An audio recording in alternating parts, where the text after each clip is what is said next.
This is the Hogue Knives EX-03. I just got it recently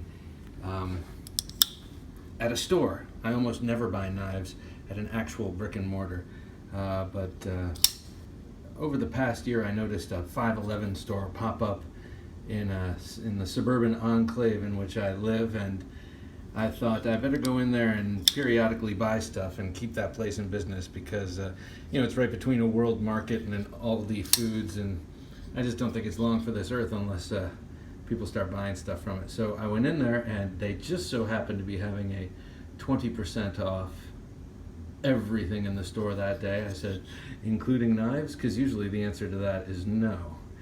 But in this case, it was yes. And so I got this. It's an Allen Elishewitz design. He's a classic. What's the name? He's one of the progenitors, one of the first guys to make these super beautiful fancy tactical knives. And they use him a lot to design the Hogue knives. Hogue makes everything in-house, which is incredibly impressive. I guess they're already tooled up to make gun stuff, so making knives was, I'm sure a big leap, but not a huge leap. I really don't know what I'm talking about, but anyway, I really like the ergonomics of this knife. It's got a little glass breaker sort of built into the pommel that also nicely accommodates your thumb if you have it in reverse grip like this, and it's got 154 cm blade steel, which has been around for a long time, and I'm falling back in love with it. It's so easy to sharpen, and it gets so sharp, and you can get a nice polish on it, and it'll do you good. I like 154 cm.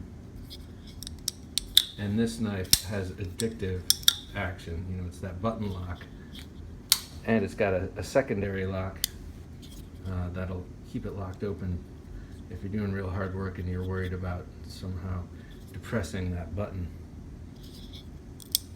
And then they make automatic versions. I'm not sure if they make them out of this one, but they make the aluminum handled ones automatic, and it's kind of already set up for it with this plunge lock, with this button lock here. All you got to do is sort of put a coil spring in there, put it under tension, and it's ready to go. Press the button and flies out. So anyway, this one has really, really great action, and you can flick it with your middle finger, in an ever so casual way, or you can slowly roll it out, or flip it with your thumb, and you can shake it out.